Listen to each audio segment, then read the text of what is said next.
Heute wollen wir ein kleines Testvideo machen. Und zwar ist es so, dass die Firma VMC einen neuen Zylinder auf den Markt bringt, nämlich den VMC 244 Explorer. Dieser Zylinder ist relativ heiß erwartet, weil das eine sehr beliebte Hubraumklasse ist. Und das Beste an dem Zylinder ist aktuell, ich habe einen der ersten Prototypen hier. Also, was wir jetzt vorhaben ist, ich stehe hier vor einem meiner Roller, der hat einen 200er Motor, den will ich jetzt testen, wie viel Leistung er hat. Dann kommt er runter, ich zeige euch den Zylinder, vermesse den Zylinder, zeige euch alles, was daran besonders ist und montiere ihn auf diesen Roller und dann schauen wir, wie viel Leistung er danach hat. Also dranbleiben. Also mein Testroller für heute, das ist diese T4 und die hat einen Rallye 200 Motor verbaut, wo im Prinzip ja, fast alles einmal dran gemacht ist. Anderer Zylinder, anderer Auspuff, Membraneinlass, 62 mm Hub, 33er Vergaser, SIP-Warpezündung, was man halt so braucht, um voranzukommen. Und ich habe euch hier schon mal zwei Graphen hochgeladen, die ich mal mit diesem Roller gemacht habe. Und zwar ist der rote Graph ein anderer Zylinder als der jetzt montiert ist, aber ansonsten das gleiche Setup, Auspuff, SIP Road 3.0. Der blaue Graph ist der jetzige Zylinder, aber ein anderer Auspuff mit dem SIP Viper Boxauspuff. Das heißt, jetzt schauen wir mal, was dabei rauskommt mit dem Setup, mit dem ich auch gleich den VMC testen will.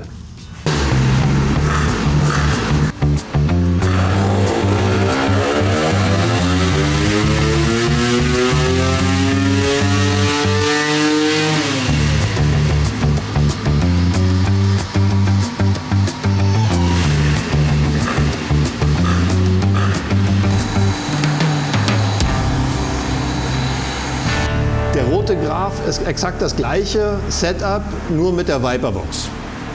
Jetzt ist ja die SIP Road 3.0 Box montiert, also ein flacherer Graph, nicht ganz so viel Leistung, aber hier unten, in dem Bereich, in dem man ganz viel fährt, da sind das gleich 2 PS mehr. Dasselbe Setup, anderer Zylinder, da merkt man, dass der aktuelle Zylinder gerade mit dem Setup schon ein ganzes Eckchen schöner funktioniert.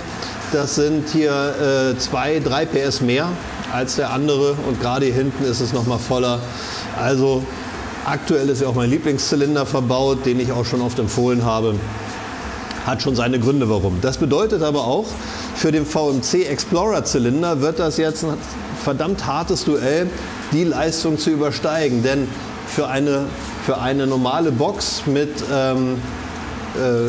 wie den SIP Road 3.0 sind 31 PS schon ein ziemlich gutes Ergebnis, vor allem wenn man sich dazu die Bandbreite anschaut, die ist halt schon der Wahnsinn. Auch noch 37 Newtonmeter, das fährt schon echt gut.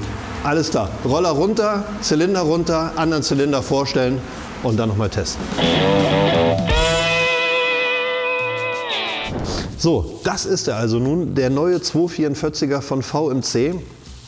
Und wie gesagt, das, was jetzt hier steht, das ist ein Prototyp. Steht sogar vor Jesko drauf. Den sollte ich mal testen. Ich glaube, es gibt bisher nur drei Zylinder, die wirklich betriebsfertig sind. Deswegen ist hier noch nicht alles so wie in der Serie, aber ich glaube, die wichtigsten Sachen kann ich euch zeigen. Wir haben hier schon mal so ganz schräge Schrauben drin. Das wird noch spannend, wo die hingehören. Ein Stahlauslass, ist ja auch immer schön, machen auch immer mehr Hersteller. Der ist auch leicht gekippt, wie man sieht. Dann haben wir hier Spacer. Und zwar einmal aus Stahl, damit hat es, glaube ich, was Besonderes auf sich. Dazu kommen wir später. Und dann haben wir 2 Kopfdichtungen. Der Kopf sieht schon mal ziemlich cool aus. Also man sieht, der dichtet hier außen noch mit einem O-Ring, ist leicht versenkt und er ist 8-fach verschraubt. Zusätzlich zentrale Zündkerze. Ja, alles auch recht schön gemacht. Also diese Radialverrippung und dass das hier um das Kerzenloch noch verstärkt ist, alles recht schön. Das ist er. Das hier ist der Kolben. Der sieht auch erstmal ganz gut aus. Relativ große Ausschnitte, dass hier das Gemisch gut vorbeifließen kann. Ist ein Kolben mit nur einer leichten Wölbung, 2 Kolbenringen mit 1 mm Stärke. Und jetzt kommen wir endlich zum Herzstück, nämlich dem Zylinder selber. Und der sieht ziemlich cool aus. Also erstmal, er hat 7 Überströmkanäle. Hauptüberström und Seitenüberströmer auf jeder Seite und 3 Boostports hier oben. Diese Boostports sind jetzt aber nicht direkt alles Boostports, sondern nur der in der Mitte ist ein richtiger Boostport. Die beiden an der Seite, die sind eher so eine Mischung aus Boostport und Überströmkanal. Haben auch schon andere Hersteller gemacht. Grund ist, dass Vespa original eine Verschraubung hat, die relativ wenig Platz lässt für die Überstromkanäle. Und um das so ein bisschen zu kompensieren, muss man halt kreativ werden und schauen, wie das Gemisch möglichst schnell in den Brennraum gelangen kann, auch wenn das vielleicht nicht ganz schulmäßig ist. Das könnte eine gute Idee sein. Ob es das wirklich ist, sehen wir später. Dann fällt auf, dass die Überstromkanäle selber recht bauchig gestaltet sind. Und hier unten haben Sie so einen Ausschnitt, die der Originalgehäuseform folgt. Und den kann man halt auch noch wegnehmen, wenn man mag. Also wenn man jetzt mehr Dichtfläche zur Verfügung hat, dann kann man diese Ausschnitte auch wegnehmen und dann noch besser das Gemisch in den Zylinder strömen lassen. Was noch auffällt, hier kann es sehr eng werden zum Polrad. Und im Überströmer ist hier so eine Kante drin. Das heißt, das interpretiere ich mal so, man kann entweder hier was vom Zylinder aussparen und dann mit zum Beispiel Elestart-Polrad fahren. Oder man kann das so lassen und ein Polrad nutzen, was ein wenig mehr Platz lässt. Mal schauen, welche da so verwendbar sind. Und die Kante hier innerhalb des Überströmers rausnehmen und hat dann optimalere Überstromform. Was auch noch ganz stark auffällt, ist dieser Mini-Zylinderfuß, der hier angegossen ist. Also der Zylinder hat 72 mm Bohrung und ist so, wie er hier kommt, für 60 mm Hub ausgelegt. 72 mm Bohrung kennen wir schon, ist es nicht der erste Hersteller. Quadrini macht das schon relativ lange mit dem M244. BFA hat auch einen ähnlichen Zylinder rausgebracht. Es ist auch Pinasco dran, einen ähnlichen Zylinder rauszubringen. Normalerweise kommen diese Zylinder ohne den Fuß und werden über die Stehbolzen zentriert. So, VMC hat sich jetzt gedacht, wir gehen einen Mittelweg und machen nur einen ganz kleinen Fuß dran zur Zentrierung. Und deswegen, oder unter anderem deswegen, haben sie diesen Stahl-Spacer mitgeliefert. Den kann man nämlich aufs Motorgehäuse schrauben und dann an dieser Stahlkante entlang eine Ausfräsung machen von Hand, damit der Zylinder passt. Damit man jetzt nicht extra dieses Gehäuse irgendwie zum Spindeln geben muss oder ähnliches, was relativ aufwendig wäre. Einerseits ein ganz fuchsiger Kompromiss. Wie das in der Praxis funktioniert, das werden wir noch testen. Gut, was haben wir noch? Also, achso, eine Sache möchte ich noch unbedingt erwähnen zu dem Zylinder. Ich habe im Vorfeld schon auf sozialen Medien mal den Kommentar gelesen und auch schon mal von jemandem den Kommentar gehört, dass dieser Zylinder doch ein Remake des Quadrinis sei. Das ist wirklich absoluter Unfug. Wer das Ding wirklich in der Hand hat, auch neben dem Quadrini, sieht, dass alles anders ist. Also die Kontur der Überströmer, die Einströmflächen, sogar die Anzahl der Überströmer, alles ist anders. Die Einströmwinkel sind anders. Das hat wirklich gar nichts damit zu tun. Ein komplett selbst entwickelter Zylinder. Wichtig. Bevor ich den Zylinder aber verbaue und Steuerzeiten messe und so weiter, interessiert mich natürlich noch die Portmap von dem Zylinder. Und eine Portmap ist eigentlich relativ leicht zu erstellen. Man braucht nur ein Blatt Papier und einen Bleistift. Und ja, man kann auch einfach Kolbenringe verwenden. Aber ich zeige euch mal ganz kurz, wie das so ungefähr geht. Steckt das Blatt Papier in den Zylinder. Muss aufpassen, dass das wirklich schön anliegt. Und dann nimmt man Kolbenringe, kann es auch irgendwie anders festkleben, und klemmt das Blatt Papier im Zylinder fest, dass das auch wirklich schön anliegt.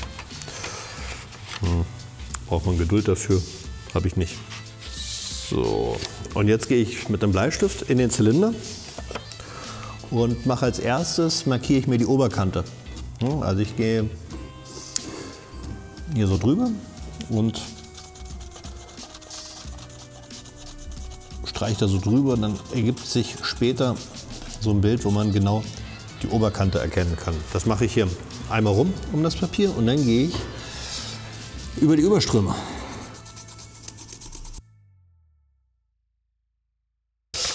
Genau, und dann bin ich fertig und dann sieht das Ganze so aus. Also, wenn man geschickter ist, dann ohne Loch und ja, das könnte ja auch ein bisschen schärfer sein, hätte ich besser mir einen weichen Bleistift vorher besorgt. Aber im Prinzip ist es ganz gut geworden. Hier kann ich die Oberkante sehen, das hat den Sinn, dass ich messen kann, wie hoch die Überströmer sind oder wie weit die Distanz der Überströmer bis zur Oberkante sind. Das hilft mir viel dabei, später die Steuerzeiten zu berechnen, wenn ich das nur aus dem Bild machen möchte. Und sehr interessant ist natürlich, ich kann das Ganze auch auf Millimeterpapier machen. Oder einfach messen, wie ich das jetzt hier mal angefangen habe, dann weiß ich die Höhe der Überströme, aber ich weiß halt auch die Größe der Fenster und ich weiß auch die Breite des Auslasses. Und das kann ich dann alles, wenn ich mag, mit anderen Zylindern vergleichen und sowas. Das Ganze ist natürlich nur die halbe Wahrheit, weil was auch noch dazugehört, sind die Einströmwinkel und die Form der Überströmer und so weiter. Aber hier so eine Portmap ist schon mal relativ informativ. Die könnt ihr später dann in der Artikelbeschreibung euch anschauen, wenn sie fertig ist. Und dann wisst ihr, wie der Zylinder aussieht von innen. Gut, dann bauen wir ihn ein.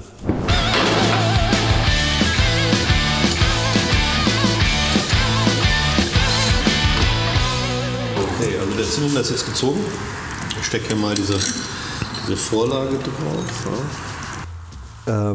Und man kann aber schon ungefähr sehen, warum diese Aussparungen hier sind. Also im Original sieht man hier, dass hier weniger Dichtfläche ist. Und um das auszugleichen, haben die hier so einen Überstand. Und hier ist das Gleiche.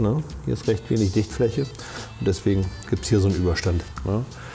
Das nächste, was spannend wird, ist, der andere Zylinder hatte 2 Boostport-Kanäle, der hier hat 3 Kanäle, wie ich schon erklärt habe. Und das heißt, dass die Fräsung hier nicht genau dazu passt. Wenn man hier das so drauf legt, sieht man das. Ich habe in der Mitte so eine Nase stehen. Ich hoffe, das wirkt sich nicht zu sehr aus, weil ich will den Motor jetzt nicht auf Anhieb komplett umarbeiten. Was noch spannend wird, ich habe ja erzählt von dem Anguss hier drin, damit man das auch mit größeren Lüfterflügeln fahren kann oder mit Originalen. Ich habe jetzt hier einen Lüfter drauf, der eigentlich für den 306er BFA gedacht ist. Ich weiß gar nicht warum. Der ist hier beim Projekte hin und her schieben, ist der irgendwie da drauf geraten. Man kann aber so ganz gut sehen, mit dem Lüfter, also Wape, kann ich hier fahren, ohne dass ich hier ausnehmen muss. Das finde ich erstmal sehr praktisch, weil ich finde die Idee zwar sehr gut, um den Zylinder kompatibel zu machen zu allem, was es da an erdenklichen Möglichkeiten gibt, aber das kann ich mir gar nicht mit angucken. Das muss sich natürlich ändern. Da blutet mir das Herz, wenn ich denke, dass hier das durchströmen muss. Also werde ich den Zylinder da begradigen. Kurzum, ich werde den Zylinder anpassen auf die Überströme, die bereits im Motorblock sind. Ich werde die Kante hier rausnehmen, damit gleiche Testbedingungen für beide Zylinder gelten. Und dann kann ich ihn schon fast montieren, was ein bisschen aufwendiger ist. Ich habe jetzt hier unsere Zipwelle mit 62 mm Hub drin, die hat einen 127er Pleuel. Der Zylinder ist original für 126er Pleuel vorgesehen. Damit das Ganze auch die originalen Steuerzeiten hat, muss ich hier also 1 mm unterlegen. Und da der einen Fuß hat, passen jetzt andere Dichtungen nicht. Da muss ich mir jetzt ein bisschen Arbeit investieren, um die Dichtung anzugleichen. Und damit ich das hier richtig ausgleichen kann. Also, ich habe mich jetzt entschlossen, doch erst mit dem Punkt zu beginnen, der ein wenig kompliziert am VMC 244 sein könnte. Denn dieser Zylinder hat ja einen Mini-Zylinderfuß. Es gibt diese Schablone, um für den Platz zu schaffen, also eine Frässchablone. Und das macht natürlich zusätzlich Arbeit im Vergleich zu anderen Zylindern. Und ich wollte jetzt einfach mal testen, ob das so geht. Also ob ich im zusammengebauten Zustand die Schablone auflegen kann, fräsen kann, das macht man ja eigentlich nicht, ne? Also da können ja Späne ins Kurbelhaus gelangen, habe ich ehrlich gesagt auch wirklich noch nie gemacht, ist auch nicht direkt so von VMC empfohlen, aber ich will das mal testen, um das vorzuführen. Vielleicht geht es ja auch ganz fürchterlich in die Hose und ich baue den ganzen Motor wieder auseinander. So, nächste große Aufgabe ist natürlich, wenn ich hier drin fräse, versuche ich den ganzen Kram jetzt so gut wie möglich abzudichten. Also ich versuche hier so ganz viel Zeug reinzustopfen, dass nichts nach da hinten durchdringen kann oder sonst an irgendwelche Teile, die halt nicht schmutzig werden dürfen. Ich war schlecht ausgestattet, aber zum Glück haben wir unser Kamerastudio, unser Filmstudio. Die hat noch ein bisschen Knetmasse. Ich ziehe es durchaus ein bisschen fest, damit die Schablone nicht verrutscht beim Fräsen.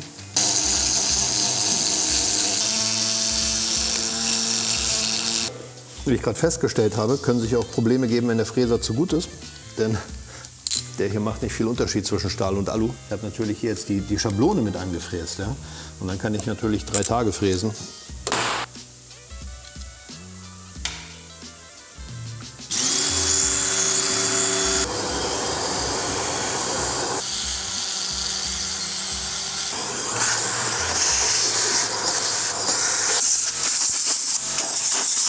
So, ich versuche jetzt mal ein wenig Überdruck aufs Ansaugsystem zu kriegen, damit, wenn ich hier diese Sachen entferne, die Späne, die noch übrig sind, gleich rausfliegen.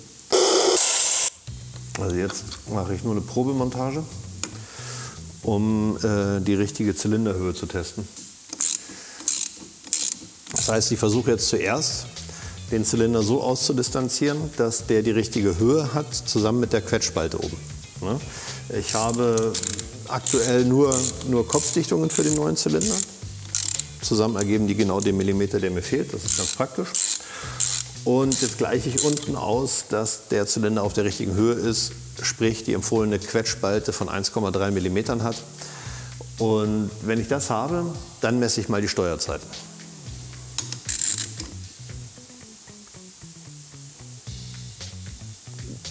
So. Hier außen ist es gequetscht. In dem Fall sogar sehr stark. Also, wir haben jetzt die Quetschspalte gemessen. Ich habe hier diesen schönen Lötzinn gequetscht und komme dabei auf eine Quetschspalte von 0,8 mm. Und das bedeutet, da ich eine 1,3 mm Quetschspalte gerne hätte, muss ich 0,5 mm höher. Das behalten wir mal im Kopf, später für die Fußdichtung.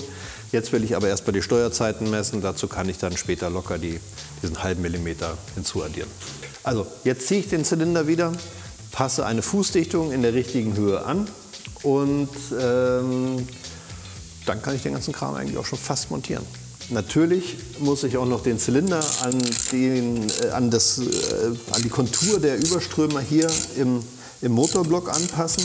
Das heißt, mit Fußdichtung anpassen und Zylinderüberströme anpassen, habe ich jetzt einiges an Fräsarbeiten vor. Natürlich, was ich auch noch machen möchte, ich möchte auch ausrechnen, wo jetzt genau meine Überströmzeiten sind, wenn ich einen halben Millimeter hochgehe. Das mache ich gleich am Rechner und dann kann ich euch das später erzählen. So, jetzt war ich kurz oben am Rechner und habe mal ausgerechnet, was 0,5 mm in der Höhe bedeuten. Wie gesagt, ich hatte gemessen, Überströmzeit 120 Grad, Auslastzeit 176 Grad. Ich wollte den Zylinder einen halben Millimeter höher legen, damit die Quetschkante oben passt. Und es gibt verschiedene Programme im Internet, damit kann man das relativ leicht errechnen. Also habe ich das alles in dieses Programm eingegeben, habe dann nochmal die Höhe um einen halben Millimeter verändert und dabei rausgekommen sind 122,5 zu 177,5 Grad. Das ergibt ein Vorauslass, also sozusagen der Winkel, den der Auslass öffnet, bevor die Überströme öffnen, von 27,5 Grad. Wie gut das Ganze funktioniert, sehen wir später. Jetzt ziehe ich erstmal den Zylinder und fräse ein bisschen.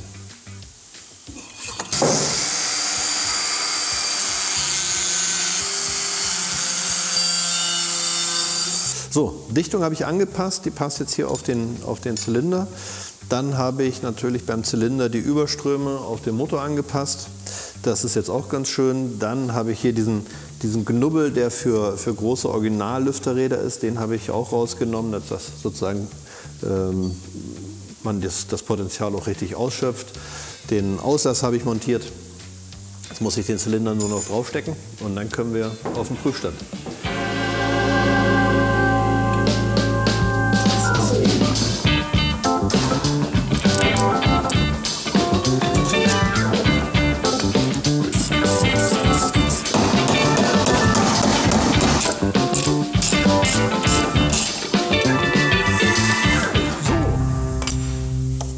Testen, oder?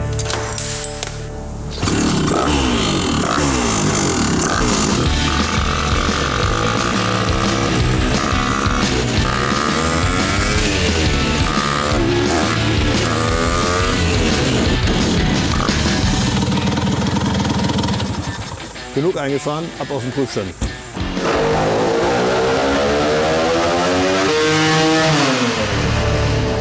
Ich habe jetzt mal einige Prüfstandsläufe gemacht, denn erstens wollte ich wissen, was passiert mit dem Zylinder, wenn ich ihn einfach mal auf den Prüfstand stelle und gucke, was los ist. Dann wollte ich natürlich zweitens ein bisschen den Motor einstellen auf das neue Setup. Dann wollte ich auch schauen, wie läuft er mit anderen Auspuffanlagen und natürlich auch im Vergleich zu anderen Zylindern. So, und das Ergebnis ist, ja, das möchte ich euch jetzt mal vorstellen. Und zwar als erstes mit einer Kurve, die ich mit dem Auspuff gefahren bin, den ich vorher drauf hatte. Also 1:1, das vorige Setup, ein bisschen die Zündung angepasst, das war es eigentlich auch schon. Und zwar hat er damit dann hier 31,4 PS und 36,3 Newtonmeter, das Ganze am Hinterrad, nicht an der Kupplung. Ja.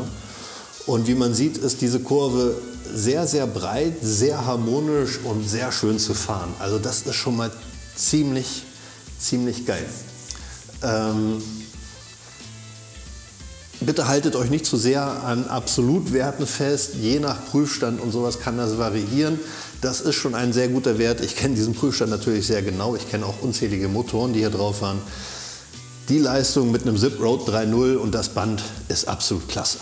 Ne? Na gut, als nächstes wäre noch interessant, wie sieht das mit anderen Auspuffanlagen aus? Das ist jetzt ein Vergleich zwischen dem ZipRoad 3.0, nämlich die rote Kurve, und der ZIP Viperbox. Und man sieht, die Viperbox verliert hier unten in dem unteren Drehzahlbereich an Leistung gegenüber dem ZipRoad, aber natürlich in höheren Drehzahlen legt sie noch mal was drauf, in dem Fall knapp 2 PS und natürlich Band nach hinten.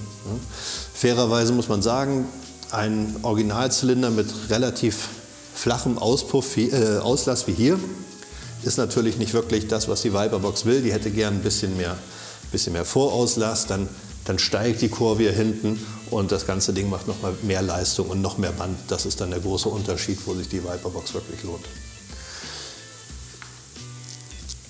Ich weiß schon, was die meisten von euch denken. Das ist ja alles ganz nett und ganz gut, aber wie sieht es aus im Vergleich zu den anderen Zylindern, die auf dem Markt sind? Und das ist natürlich ein bisschen schwer, weil ich will ja hier nicht das eine Produkt hervorheben oder das andere bashen. Aber ich will euch trotzdem mal Vergleichskurven zeigen. Und zwar, Moment, die rufe ich mal auf. So, also, an die blaue Kurve, die haben wir vorhin im Video schon gesehen. Das war meine Eingangsmessung, bevor ich den Zylinder vorgestellt habe und den Umbau gemacht habe. Die rote Kurve ist jetzt der VMC und die grüne Kurve ist ein anderer Zylinder.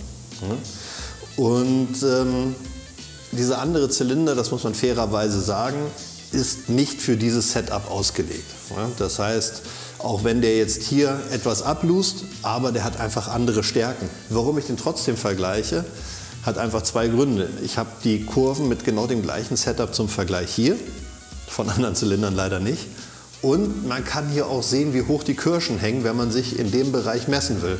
Und wie gut dieser Zylinder funktioniert von VMC, denn auch der Zylinder von der grünen Kurve, der gehört mit Sicherheit zu den Top-Zylindern auf dem Markt. Gut, das blaue ist das vorige Setup. Das ist ein Zylinder, den ich schon sehr oft empfohlen habe und auch immer meine Kaufempfehlung an alle Kunden war. Deswegen darf ich den euch auch mal gerne vergleichen. Der sieht man hier, schneidet fast gleich ab. Hier im unteren Drehzahlbereich oder im Anstieg der Kurve verliert der VMC, aber ich glaube, das sind ja 0,3 PS oder sowas. In der Spitzenleistung gewinnt der VMC 0,4 PS. Hier hinten nach dem Peak ist es eigentlich gleich auf. Um es kurz zu machen, eigentlich sind sie gleich gelaufen. Ja, das ist ein so geringer Unterschied, das hängt wirklich von der Tagesform ab. Dann ist es ja auch immer die Frage, wie sind die Überströmzeiten, wie ist der Auspuff für das jeweilige Setup geeignet, für den jeweiligen Zylinder geeignet. Einen solchen Vergleich absolut fair zu machen, ist eigentlich fast unmöglich. Ja. Warum für mich der VMC hier jetzt doch der leichte Sieger ist, mein Zylinder vorher hatte ich bearbeitet. Und zwar habe ich den Auslass zu beiden Seiten 1,5 mm erweitert, dass er ungefähr 3 mm breiter ist. Aufgrund von viel Erfahrung, die ich mit dem Zylinder habe und vielen Tests, weiß ich, dass das bei dem Zylinder viel bringt. Bestimmt gibt es unter Umständen auch Veränderungen, die am VMC-Zylinder etwas bringen. Aber so weit bin ich mit dem noch lange nicht. Und deswegen ist für mich auch der VMC sozusagen, also wie soll ich sagen, beides Sieger, VMC Sieger 1A, der andere Sieger 1B, weil er halt bereits bearbeitet ist. Ist der VMC out of the box? Jein, denn ich habe in den Überströmfenstern unten die Absätze weggenommen, die dazu dienen, dass man den Zylinder auch auf andere Motorgehäuse oder mit anderen Lüfterrädern fahren kann. Das heißt, es ist vom Hersteller durchaus so vorgesehen, das zu machen. Von daher würde ich sagen, es ist, ja, man kann eigentlich sagen, es ist out of the box. Als nächstes bleibt die Frage nach den Überströmzeiten. Mein Ziel war es, die Zylinder so zu verbauen, dass sie so gemacht sind, wie sie vom Hersteller kommen. Das heißt, ich habe den Mehrhub nur am Kopf ausgeglichen und ansonsten sind sie halt von den Überströmzeiten, wie vorgesehen, nur angepasst auf die 62 Hub. Das habe ich bei allen Zylindern gemacht, weil ich das auch mal so damals getestet hatte. Also man kann sagen, ich hoffe, die Bedingungen sind relativ fair. Und über die ganzen Ergebnisse, die ich so hatte, muss ich sagen, sie laufen ziemlich ähnlich. Der VMC mehr out of the box als der andere Zylinder. Deswegen hat er an der Stelle für mich leicht die Nase vorne. Ihr erinnert euch, was ich gesagt habe am Anfang des Videos? Wenn der VMC schafft, out of the box auch nur an diesen Zylinder ranzukommen, ist er für mich ganz großartig, weil dieser andere Zylinder einfach wahnsinnig geil funktioniert. Also haben wir 2 Zylinder auf dem Markt, die wirklich sehr, sehr gut sind. Welcher wirklich besser ist? Am besten ihr kauft einfach beide und testet selber. Als allerletztes möchte ich ein Fazit ziehen. Der VMC 244 Explorer hat für mich von Anfang an einen sehr guten, sehr durchdachten Gesamteindruck gemacht. Er hat ein sehr schönes Überströmsystem, was halt auch von seiner Konzeption ein bisschen out of the box ist, sehr interessante Detaillösungen bietet. Er hat einen 8-fach verschraubten Kopf, er hat einen verschraubten Auslass mit Stahlflansch. An der Stelle gibt es beim Prototypen natürlich noch etwas Nachholbedarf, denn aktuell hat der Flansch zu wenig Phase. Einen Auspuff mit O-Ring da drauf zu kriegen, ist echt kein Spaß. Aber ich denke, auch da wird VMC natürlich in der Serie nachlegen. Dann ist es so, dass der Zylinder, so wie er kommt, sich auf verschiedene Gehäuse und auch für verschiedene Lüfterräder anpassen lässt. Das finde ich auch sehr durchdacht und schlau gemacht, weil man ihn dadurch sehr breit einsetzen kann. Bei der Montage ist natürlich in erster Linie dieser kleine Minifuß aufgefallen. VMC liefert eine Schablone fürs Fräsen mit. Das funktioniert auch ein bisschen fuschig, wie ich es jetzt hier vorgeführt habe, nämlich im zusammengebauten Zustand. Das hat geklappt. Spaß ist anders, ne? Das nervt dann schon. Also ich würde sagen, wenn man einen Motor neu aufbaut, das heißt, ich habe das Motorgehäuse in der Hand und will vielleicht 62 oder 64 mm Hub verbauen, das heißt, ich muss es bearbeiten lassen, dann ist dieser kleine Fuß cool, weil er ungefähr 7, 8 mm mehr Kolbenführung bietet als ein Zylinder ohne Fuß, dann ist das sehr schön. Wenn ich allerdings den Zylinder einfach tauschen möchte, nervt es schon ein bisschen und ich würde mir mehr wünschen, dass das Ding keinen Fuß hat. Noch ein positiver Effekt an dem Fuß ist, dass dieser Zylinder eine vernünftige Phase hat, um die Kolbenringe einzuführen. Haben Zylinder ohne Fuß häufig nicht, um auch noch möglichst viel Kolbenführung zu gewinnen. Das das nervt dann echt beim Zusammenbau. Nachdem ich den Zylinder aufgebaut habe, habe ich natürlich nochmal die wichtigsten Daten gegengecheckt. Quetschspalte 1,3 mm, wie von VMC empfohlen. Kein Wunder, ich habe den Mehrhub von 2 mm nur am Kopf ausgeglichen, hat dann alles sehr schön gepasst. Überströmzeiten waren 123 zu 178. Das werdet ihr natürlich auch nochmal bei uns in der Artikelbeschreibung finden. Die Portmap gibt es da auch zum Herunterladen und einen Link dazu seht ihr hier oben. Und wie war das Ganze dann von der Leistung, nachdem ich es aufgebaut hatte? Also Plug and Play war es von Anfang an wahnsinnig gut. Also schon kalt auf den Prüfstand gestellt, waren schon 30 PS mit einem ZipRoad 3.0 Auspuff, mit einem Boxauspuff, der wirklich für einfache Setups gedacht ist. Zündung ein bisschen eingestellt, war ich schon auf über 31 PS. Viel weiter bin ich jetzt gar nicht gegangen beim Einstellen. Dazu ein Wahnsinnsband, super Newtonmeter, je nach Auspuff, den ich verwendet habe, sogar bis 39 Newtonmeter hoch. Ich hatte auch irgendwie einen anderen Prototypen von einem Boxauspuff drauf, der auf dem unbearbeiteten Zylinder sogar mal 35 PS abgeliefert hat. Also Leistungswerte waren wirklich fantastisch. Ich habe eigentlich keine Schwäche gefunden, sowohl bei Einstieg in das Band bis zum Ausdrehverhalten, Spitzenleistung. Von daher eine echte Empfehlung. Bleibt nur der Preis und den weiß ich leider noch nicht. Denn das Ganze ist noch ein Prototyp, also es lohnt sich für euch, weiter regelmäßig bei SIP zu gucken. Gibt es den Zylinder schon? Oder noch besser, ihr bestellt den einfach, dann werdet ihr automatisch benachrichtigt, wenn der Zylinder da ist und könnt euch dann überlegen, ob ihr ihn bestellt. Die Bestellnummer bzw. den Link zu bestellen findet ihr hier. Okay, ich hoffe, euch hat dieses Video Spaß gemacht. Wenn ja, nicht vergessen, Kanal abonnieren, Bimmel drücken und bis zum nächsten Mal. Ciao.